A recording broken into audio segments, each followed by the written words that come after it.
I'm Edward Lucas, and I'm the international editor of The Economist. It's a great pleasure to be here, and I'd like to thank the organisers for organising another fantastic conference. We've got a very distinguished panel here. I'm not going to do the kind of Soviet-style introduction where I read out every single detail. You can all read, and you've got your discussions here. But I do want to say that we don't have Christian Schmidt, who's been detained, I think, by a little local difficulty in Germany. But instead, we're very glad to have Grigory NEMYRIA, who is the foreign policy advisor to Yulia Tymoshenko, and a very familiar figure to us all from conferences in the past, and a distinguished Ukrainian foreign policy figure. I'd like to ask you to turn your mobile phones off if you haven't done so already. I love hearing these ringtones, particularly when it's your national anthem, but it's even better not to have it during the session. The other panelists we've got are Jaap ZWAAN from the Netherlands, who I think somebody once described as the Netherlands Mr. Europe, and as the Netherlands is a very European place, I mean, Mr. Europe in the Netherlands is really is a big accolade. And we've got OKSANA Antonenko, who is both from Moscow and from London, so therefore represents two large declining countries on Europe's fringes at once. And then we've got Professor SERHAT GÜVENÇ from Istanbul, which is a large and rising country, not on Europe's fringe, but in Europe. We're going to start off with Jaap. We're going to go basically across the panel this way. Opening remarks fairly brief, and then I hope a very lively discussion from the floor. But I just want to say a couple of words about the substance of the discussion. I'm sure you've all read the ECFR report on multipolar Europe, and we're very grateful to them for sponsoring this session, being our partners. It's an excellent report. I commend it to you. It's on their website. And very briefly, what it says is that the EU is becoming irrelevant and introverted. America is distracted. Russia's disengaged. Turkey is disillusioned. It's become no longer seeing itself as an issue for Europe, but an actor in its own right. That European security thinking is more like an insurance company dealing with threats rather than security policy. Sorry, insurance company dealing with risks rather than security policy dealing with threats. And what it proposes is a kind of Russia-EU trialogue, which they think would be a great idea and fix the problem, because it would keep the EU united, Russia post-imperial, and Turkey European. Some of you may think that's complete moonshine. We can get onto that in the discussion. But I just wanted to highlight that as at least the jumping off point. Without further ado, I'm going to ask Jaap to give us his opening thoughts on multipolarity and Europe, and then we will move on to the rest of the discussion. Go ahead, Jaap. Thank you, Edward. Well, if I'm used to discussions about multipolarity, it's about multipolarity at the world level. But today we have to concentrate ourselves on the situation in Europe. So I, in my limited period of time, want to make 5 remarks. One about the EU internally. Second is about the relationship with Russia. Third, about Eastern Partnership, the perspectives. Fourth, Turkey's fate. Fifth, Northern Africa. And all of them from the EU perspective. So we listen to Mr. Lammers, NATO dimension has become clear. So I think the EU, the European Union, is a wonderful project. However, it has become inward-looking, as we all know. CFSP is not very well developed. I think in that respect, the Lisbon Treaty failed to create modalities, instruments for a really, properly speaking, common foreign policy. And with regard to enlargement, personally, take that for granted. I'm very much in favor of enlargement, but we have to face enlargement fatigue all over Europe. So that means that we have to work on, perhaps with other means, to create stability on the European continent. That's my remark about Russia. Russia, equally, in my perspective, has become inward-looking. So for the last decade, development cooperation has become worse and worse. How to turn the situation? I think we have missed, from the European perspective, many opportunities in the 90s and also in the first decade. And if it's not through modalities with regard to cooperation with NATO, it should come from economic cooperation. And also, I think we have to underline these issues: economic cooperation, membership of WTO, and for the rest also to work on people-to-people contacts, inter-university cooperation, culture, tourism, and whatsoever. I think that is something on which we have to work in order to create a new stimulus with regard to the corporate. Because I think if we are not able to create a stable relationship with this important neighbor, be it inward-looking or not, it will be very difficult to get good results out of this third issue, which I want to invoke here, the Eastern Partnership. And we have to be aware that when it comes to relationship, Europe, Russia, our interests are not parallel to the ones of the United States. So we have to develop here our own approach, our own policy. With regard to Eastern Partnership, I think I'm a bit bitter about all these issues, because first of all, I repeat, without good relationship with Russia, it will be very difficult to create a good atmosphere with regard to our approach towards Moldova, Belarus, and Ukraine as well. Apart from that, a lot depends, of course, of what the situation in these three countries themselves is. I will not come back to the discussion about Belarus. We have discussed about it. Ukraine there will be a follow-up. But as far as I can see, politically economic situation in Ukraine is very, very confusing. And so that is something on which I personally think it's very difficult. The EU made a mistake to present Eastern Partnership as a sort of alternative to membership. I think that is a failure. I think to the extent European countries are able to fulfill minimum requirements for membership of the European Union, we are not in a position to refuse at least the discussion. But what we have done is to create it and to develop it and to present it deliberately as an alternative for them. It was a bit a failure from the psychological matter. But I think internally, Moldova, Belarus, Ukraine situation is not easy either. That brings me to Turkey. Again, personally, I think we have already waited too long in order to create an honest relationship with Turkey. We have let them wait since the 60s. I think membership of the EU would by far be the best solution. But again, I think it's very difficult to achieve. So to the extent one single member state, even when discussions and negotiations will have finished successfully, if only a single member state will organize a referendum about membership, I think it will fail. So I'm very somber about Turkish membership.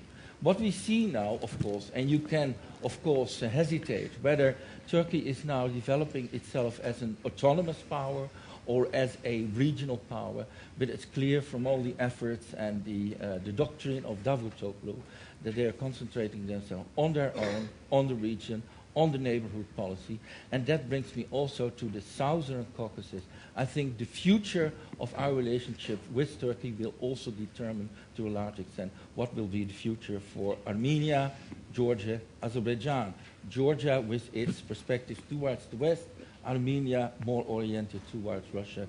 It will also be rather difficult. So multipolarity is rather clear in this respect. My final observation is about Northern Africa. I think in view of what's happening today in Northern Africa, we cannot do without an observation with regard to that part of the European continent, looking beyond the borders of Europe. I think for the European Union in itself, there are amazing possibilities to help these countries. I think an important point is that conflicts in all these countries, if it's Morocco, Algeria, Libya, Egypt, Oman, or whatsoever, are not motivated by religious consideration, but it's because of the willingness of the people to get more democracy, to get good governance, and to aim at prosperity. In that respect, Europe could make an effort by making use of the instruments which we have, association agreements, the Mediterranean Union, in order to exercise the instrument where we are very strong on, which is the soft power approach, to help them to create these systems of good governance, democracy, and prosperity. Why not? I leave it there. Thanks very much indeed for that, Jaap. Let's go straight on to the to Turkey and a view from Istanbul. You've raised two very interesting questions. Yeah, one is, can we have an honest relationship with Turkey now we're subject to these extraordinary and, to my mind, deplorable veto on Turkish membership. And secondly, these very important things that are happening on Turkey's doorstep, much more Turkey's doorstep than some other EU countries' doorstep. So, Professor GÜVENÇ, SERHAT, over to you. Thank you. When I first read the report, I got the impression that it was yet another attempt to offer Turkey an alternative to full membership. Then I realized it was not about an alternative, but keeping the relationship alive, up and running in a different venue than the accession negotiations. It was offered as a complementary rather than alternative to full membership. But to my surprise, the report or the suggestion has not been debated very much in Turkey. And I don't remember any journalist or academic or diplomat picking up the issue and discussing it as a potential and new venue for furthering cooperation, political and strategic cooperation with the European Union.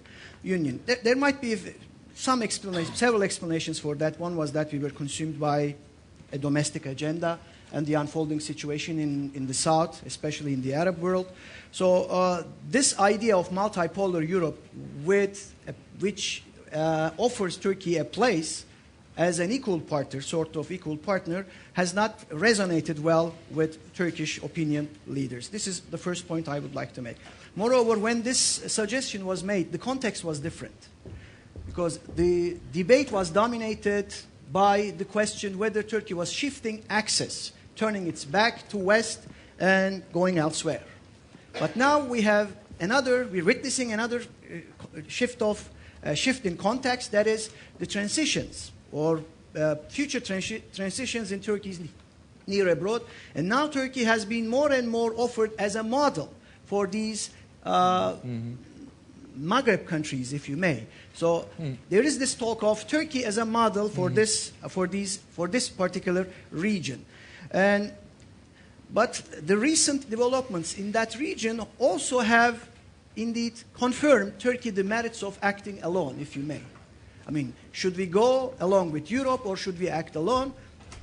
At least initially, it proved the point that Turkey should act alone in pursuing its own interest, in promoting its own interest. Clear example, the Libyan crisis. Turkey is one of the countries which had the largest expat workers, engineers in that country. About 25,000 Turkish workers were there. Turks were employed there. And they successfully conducted an evacuation operation. Of the 25,000, 21,000 was evacuated to Turkey as of yesterday. And indeed, when Turkey was doing that, was conducting an operation of this scale, they de-emphasized military means, which were employed alongside with civilian means. But the ocean-going catamarans of the Istanbul municipality were brought under the spotlight rather than the Air Force's transport aircraft or the Navy's vessels. So this shows another change in Turkey's status from a state which used to define its interest in national security or military security terms to a state who defines its interest in more economic or trading terms. According to Kemal Kılıçdaroğlu, a prominent professor of international relations, Turkey is on the way to become a trading state.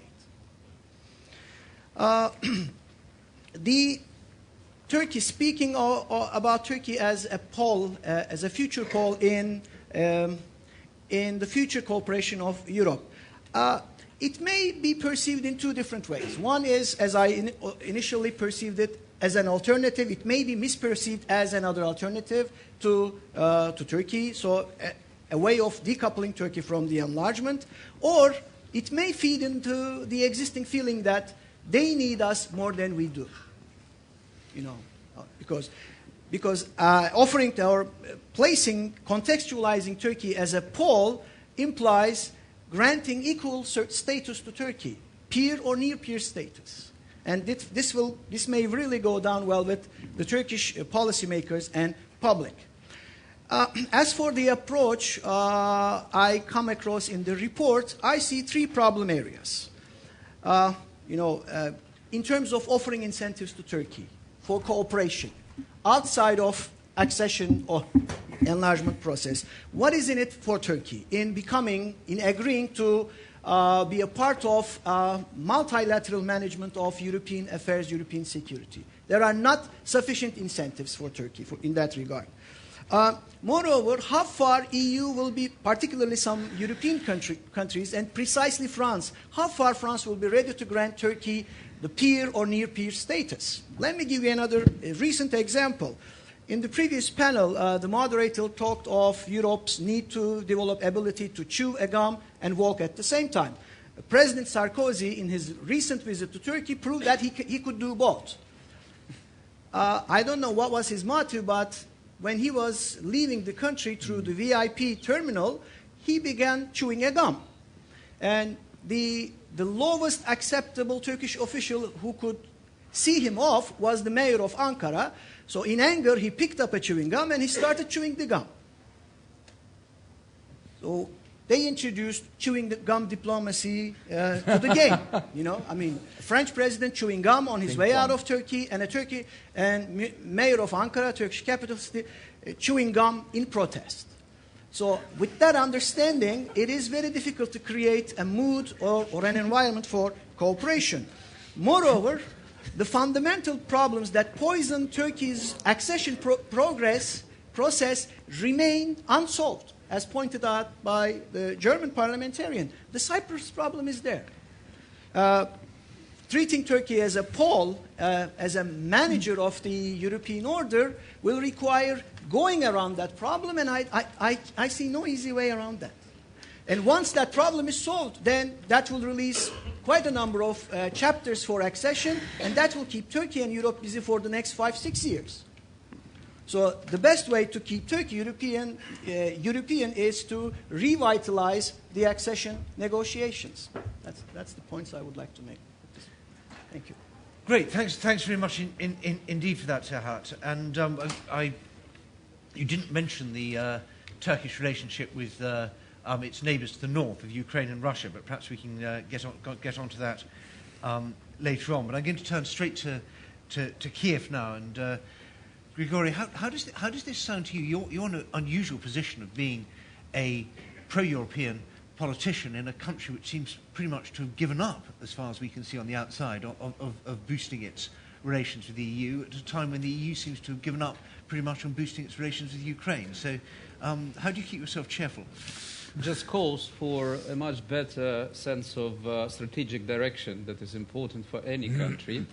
And as far as report is concerned, it's always useful to have a snapshot of the developments and the conclusions that we are entering the stage of 3 or so poles, and this tri-polar dialogue should be a kind of a definition in the midterm of this sense of the strategic direction is not very convincing to me, as I am coming from the country who historically, it injects a huge part of the historical memory, who historically was a part of the periphery of the 3 empires, Russian, Ottoman Empire, and the Austro-Hungarian Empire. So it's basically, it's back to the past, in a way, that's been within this trilateral 3 poles between, and the future of the country decided accordingly. That's why I would interpret your question as an opportunity to think what's the merits of Ukraine and the wider region, because my Turkish colleague didn't mention we share a sea, Black Sea, as far as the wider region, and to what extent these developments could have an impact in Ukraine and the neighboring country to the wider region. And I would start with a very important point of differentiation, which I think very much neglected operationally, not in theory, not as an organizing idea, including, by the way, the European neighborhood policy, but differentiation de facto. As far as, if you look at the region I'm from, there are 6 countries, 4 of which have frozen conflicts on its territories. If you take, we were in the morning session, the 5th country is basically a frozen conflict in itself, Belarus, because with the scale of the conflict there, it could clearly be defined as a country of a frozen conflict.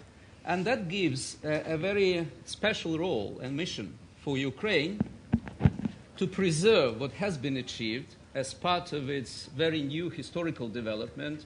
We are only 20 years old as far as regaining our independence. and the significance of the Orange Revolution was precisely that was the first moment in this modern history when the society received and achieved a very clear sense of direction. That's concerned now whether this sense of direction will be preserved and, or it can be lost with all the consequences. Because that also poses the question not as far as the multipolar Europe, but as far as Europe as one of the pole globally.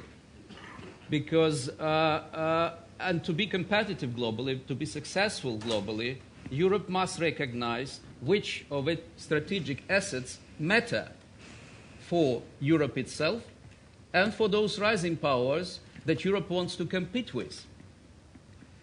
And my point that such country as Ukraine is one of the highly underestimated strategic assets of the Europe for the future.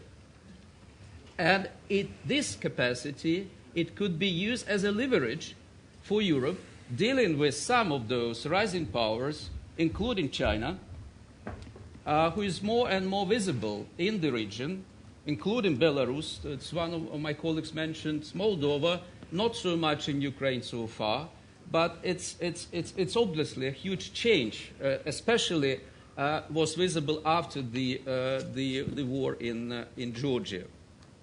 So what comes out of it is a very important recognition that clearly, in my opinion, it was an opportunity lost after the Orange Revolution.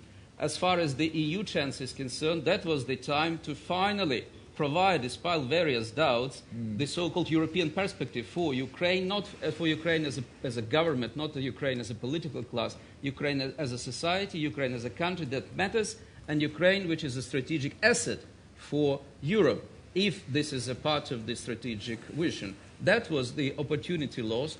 Of course, then, the huge blame should be put on the successive governments after the Orange Revolution, because that was the part of the Ukrainian lost opportunities.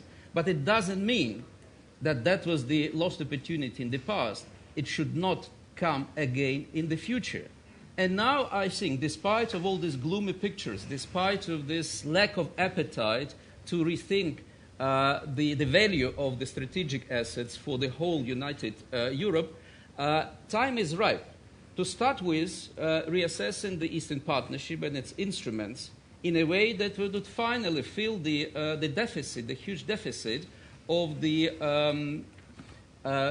instruments that would still help countries and those societies that, and I mentioned Ukraine not just because I'm from Ukraine, it's a matter of fact, is the only country in the region who avoided, in a way, a conflict on its territory, despite having such factors like in Crimea, with ethnic minorities, with various religious cleavages. So that's an asset in itself. Now there is an opportunity for the reassessing Eastern Partnership to give a new boost, despite, and that's the point, of a clear setback in democracy, despite of a clear and significant erosion of democracy in Ukraine in the course of last year. And here also Turkey comes, because for us, as where size matters, Turkey is a big country in terms of the population, its size. Ukraine is a big country in terms of its population, 46 million, and its size. And of course, within this debate in Europe, whether it's time to draw the red line, it would be very important to consider, to have a forward-looking vision, not to be immersed in the endless debate where the frontiers of Europe lie. And I intentionally stop short of mentioning Russia, because OKSANA, I'm sure, will bring this into discussion. Thanks very much, HRYHORY. Let's go straight on to Russia. You were saying in the just in the briefing room beforehand that whether it was right to describe Russia as being a pole, still on the grounds that Russia had sort of given up on security policy. Perhaps you can elaborate on that a bit. Okay, well, thank you very much. I would like to make maybe three broad points. One, maybe to generally express my opinion about the report and its main conclusions. Then to speak a bit about Russia, and after that maybe look broader on how I see security challenges in Europe being evolving over the next coming years. First of all, about the report. I like the report very much. I like a lot of its analysis, but I disagree profoundly with its title. And it's oftentimes we as academics write reports and we like to have a catchy title, but this time the title is very misleading. In my view, what we see today in Europe is not a multipolar Europe, but more in a sort of Richard Haas definition, in non-polar Europe. We see, and I think the report's analysis very much supports that idea, and I certainly agree with that. We see now in the environment where security challenges are in fact rising, both in Europe, as we discussed here about Belarus, and also in Europe's periphery, everywhere from Mediterranean to Central Asia to the South Caucasus. We actually see now less and less readiness and capacity of major players in this region to take responsibility in a strategic way for dealing with security challenges in the region. A lot has been said about the EU, but my concern about the EU is that not only that it has not yet developed the hard power tools, but it is very rapidly losing soft power tools that it had over the last several years, which was so instrumental and crucial in the Balkans, but actually losing its capacity to influence situation, for example, in the South Caucasus. If we talk about the United States, of course, the United States is still present in Europe, but of course, its priorities are elsewhere. And I think it is very important to see that in the crisis that we see now in Libya, in North Africa, I think the United States is formulating its policy much less together with the European Union than it is on its own or with other partners. And I think that is an important point. If we look at Turkey, I think it's very important also to see that Turkey is a very exciting player in the wider European area. It is very active, it's assertive, it wants to be seen, it has ambition. But unfortunately, as far as European security issues are concerned, we have seen many words, but so far not that many deeds from Turkey. The normalization of Turkish-Armenian relations so far had not only delivered the actual normalization, but has actually produced a lot of negative influences on the protracted conflict in Nagorno-Karabakh, which I'm going to talk about a little bit later. Cyprus issue remains to be very much frozen. We have not really seen a very serious strategic position of Turkey on NATO-EU relationship, for example, which is very important, etc. Of course, the next player, which is mentioned in the report, is Russia. Let me say a few words about Russia. I think the war in 2008 in Georgia certainly was a very big shock. But many analysts at that time, I think, misunderstood what the war actually represented. I think a lot of experts, including our chairman here, have projected the war, Russia's behavior in Georgia in 2008 as a new paradigm of Russia's behavior, as the beginning of Russia's expansion in the post-Soviet space. In fact, it was the end. That was the last dot in the Russian imperial expansion, in my view. And what we have seen after the war in Georgia in 2008, when the real questions are started to be asked, okay, Russia wants to establish its influence in the post-Soviet space, try to gather the countries of the post-Soviet area under its umbrella, but at what cost? And I think in August 2008, we have seen very clearly that this cost is too high, and that Russia doesn't have capabilities to continue doing that elsewhere. And in fact, that its elites did not actually support that sort of policy. And I think the fact that the financial crisis had followed very closely after the August war has only reinforced that sort of perception. So what we see now today is the end of the Russia's post-Soviet period in its foreign and security policy. And events in Kyrgyzstan very much clearly indicated that. Russia is no longer prepared and interested to intervene in the post-Soviet space. And that actually raises question for me, for example, if we see tomorrow the escalation of the conflict in Nagorno-Karabakh, which in my view is very likely, and it moves very much in that direction on a daily basis today, who is actually going to be taking responsibility for it? And I do not see either Russia or Turkey taking responsibility, nor do I see European Union or NATO. And I think that is very much a case in point, that today we do not have any serious players who are strategically prepared to take responsibility of something of that proportion.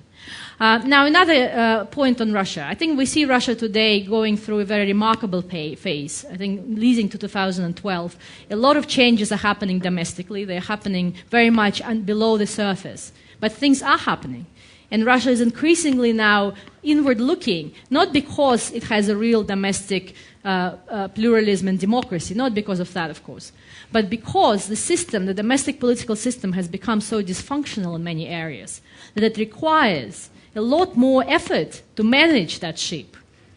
And I think as we're moving towards 2012, it would require even more effort. So I think there would be less appetite, ability, and capacity to invest in foreign policy in that.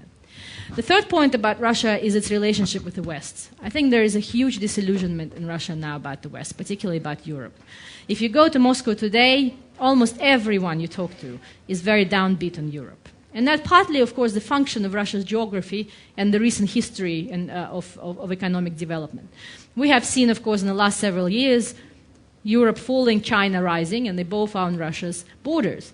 And the question, of course, is, or was for a long time, does Russia have a legitimate option of moving westwards towards Europe to try to address its potential security and other challenges in the East? And I think the answer is now very clear from Europe, that the Europeans are not prepared to take responsibility for that, or in fact to embrace Russia in that capacity. But strategically, that is what Russia is looking for. So if that is not an option on Russia's strategic agenda, what other options does Russia have? And I think we have seen in the last several years a very slow but clearly noted movement of Russia's thinking away from Europe towards Asia. And of course, Russia is not an Asian power, even though geographically it is located in Asia. But there is now a very serious talk about how can Russia position itself as an Asian power. And a lot of things that are happening now in the relationship between Russia and Japan, the new dialogue that Russia has now with the United States about Asia, in fact, which is not burdened by the similar issues that it is in Europe, and therefore much more strategic and serious. The new relationship with China, where the reset of bilateral relationship, in fact, has been as successful. Bobolo might disagree here. He's sitting real expert on the Sino-Russian relations, but I think has been rather successful as a US-Russian reset. So I think Russia is thinking about how to position itself in Asia and no longer looks to Europe as a way to leverage its position in Asia. And I think that is a change. Of course, there is no guarantee that Russia's Asian project is going to succeed. In fact, I personally believe that there's more chances it's going to fail. But it is that kind of mentality which prevails in Russia today. And in that context, Europe is seen very much primarily as an economic and social partner. It's a place where Russians buy real estate and send their kids to it for education. But it is not a strategic place where Russia is going to try to formulate its future outlook, which is, of course, not in Europe. And the final point, which I want to finish with, is just to say in that environment, we in fact see many more security challenges facing us. I spend a lot of time working on the protracted conflicts in the South Caucasus, and I have to say, it doesn't give me very easy sleep at night these days. I mean, we have a very, very dangerous, critical, I would say, situation on Nagorno-Karabakh conflict. We see all the similar trends noted now in that conflict as existed in 2007 in Georgia, in the conflict around South Ossetia and Abkhazia. We see real chances for the escalation. On a daily basis, there is violation of ceasefire regime. And in that environment, as we've seen in Astana during the OSCE summit, there is no capacity of any major players, including Russia. And, to be noted, President Medvedev has spent 6 hours recently with the two presidents of Armenia and Azerbaijan with zero results at the end, to actually influence the situation. And I think if we are going to see the war there, it's going to be not the 5-day war, which we have seen in Georgia. Central Asia, we see a lot of regimes very fragile. And if anything can teach us of what happened in North Africa, I think leaders in Uzbekistan and perhaps even Azerbaijan should not sleep well at night as well. So I think there's a lot of challenges coming up there. Afghanistan, clearly, if NATO starts to draw down its forces in 2015, the first target of a potential failure and projection of instability from Afghanistan will be Central Asian regimes. Make no doubt about it. And I think you can see already the Islamic movement of Uzbekistan and many other forces are building up in the north today and organizing to target the regimes there. And the fragility of those regimes in Tajikistan and Uzbekistan is very serious. So those are all the challenges that we have to address together. But we do not have capacity or willingness to do that. So I'm very pessimistic. Thanks very much, Oksana, for your very cheerful presentation. And I do think it's very important to bear in mind when we're talking about multipolarity and new security architecture and so on, this whole business does not exist to give jobs for diplomats and subjects for conferences. It exists to solve problems and stop wars happening, and we need to keep that in mind. It doesn't seem to be doing a very good job. And I just want to turn back to SERHAT for a moment, because I do think it's absolutely... the criticism that was made of Turkey, that there's words but not deeds, I think is particularly relevant to the question of Nagorno-Karabakh, where we have two of your small, close neighbours, one with which you have very good relations, one with which you have very delicate relations, are really moving towards war. And it'd be really interesting to know what's the thinking in Turkey about this. Is Turkey going to do anything to stop it? If a war does start, what will Turkey's framework of analysis be? How might Turkey react to this? Is this a problem where Turkey will try and intervene or react on its own, or will Turkey go running to NATO or try and do something with the EU or go to Russia or what? That's a very interesting question, and we're living in interesting times. But I would like to correct one thing. You presented Turkey's relations with Armenia somewhat problematic, and with Azerbaijan is much better. Well, through WikiLeaks, we found out that the president of Azerbaijan does not like the current Turkish government and its approach very much. So the relations are far from being ideal. But in the case of an actual armed confrontation between two of our smaller neighbors, that will present Turkey with a dilemma. Okay, the nationalist instinct will kick in and argue for a military intervention, which may worsen the situation. In that case, probably EU or NATO will not be Turkey's first choice in containing the situation, but probably we would look to north, to Russia first. Then, if a concerted action might not be possible, we may turn west to the other side of Atlantic first, to Washington, then to the EU last. This is based on a lot of assumptions. Because the Georgian-Russian war was a very important reminder to Turkey the limits of autonomous foreign policy in the Caucasus. Turkey saw that its years of investment was blown up in a matter of days by the Russians. Well, the Coast Guard boats Turkey donated were blown up, were sent down to the bottom by the Russian artillery, etc. But these two countries learned to deal with each other on one-to-one basis. In 1995, I remember an expert of Russia from Turkey. She was very concerned that the relations between two countries might go terribly wrong because they did not know how to deal with each other individually.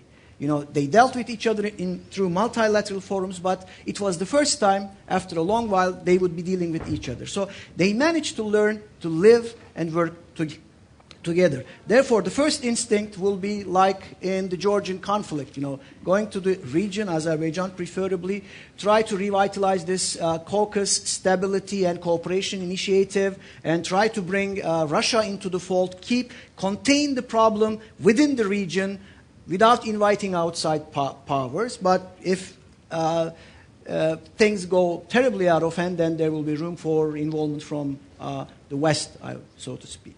Super. Well, thanks very much for food for thought there. Now let's move very quick. If I may just very quickly, yes, and then we'll get to take some questions to the floor. I would like to challenge what OKSANA said as far as the significance of the war in Georgia, Russia-Georgian war, for perceiving the expansion or the end of the expansion of Russia in the former Soviet space.